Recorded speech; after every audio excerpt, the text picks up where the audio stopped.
আসসালামু আলাইকুম।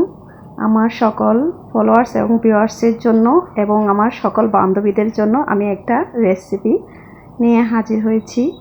আমার বান্ধবীদের হাজবেন্ড নাকি তাদের কথাই শোনে না।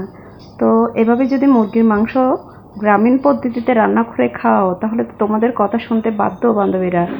তো আমার রেসিপিটা দেখে নাও একবার। এর জন্য আমি এখানে 1 কেজির চেয়ে একটু বেশি মুরগির মাংস নিয়েছি। এখানে দিয়েছি আমি 4টি এলাচ, 4টি লবঙ্গ এবং 2টি তেজপাতা এবং 2 চামচ মরিচের গুঁড়ো, 1 চামচ মিক্স করা মশলা এবং জিরা গুঁড়ো, সামান্য গরম মশলা এবং দিয়ে দিয়েছি হলুদের গুঁড়ো 1 চা চামচ। তারপর দিয়ে দিচ্ছি পরিমাণ মতো সরিষার তেল এবং স্বাদ মতো লবণ,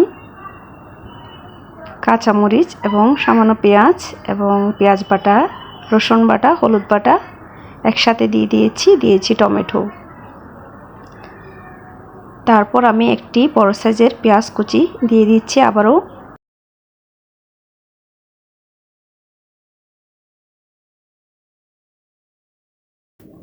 তারপর আমি হাত দিয়ে ভালো করে মনের মাধুরী নিয়ে মিশিয়ে নেব, যাতে এই মাংসের মধ্যে সবগুলো মশলা মিশে যায়। যখনই এইভাবে আমি মাখাটা শুরু করেছি, ঘরে ঘ্রাণে বুবু করছে, এতটাই লোভনীয় লাগছিল। তো আমার ছেলে মেয়েরা তো জিজ্ঞেস করছিল, মা আজকে কি রান্না করছো? যখন আমার ভালো করে এভাবে মাখা হয়ে যাবে তারপর আমি চলে যাব রান্না করার জন্য। এখানে আমি চুলায় দিয়ে দিয়েছি মৃদু আছে, আমি এই মাংসটি রান্না করব। এখানে আমি এখনো পর্যন্ত পানি মিক্স করিনি, তবে যখন এভাবে পোলাও করতে শুরু করেছে তখন আমি দিয়ে দিচ্ছি পোলাও পাতা। তারপর দিয়ে দিচ্ছি 2 কাপ পরিমাণ গরম পানি।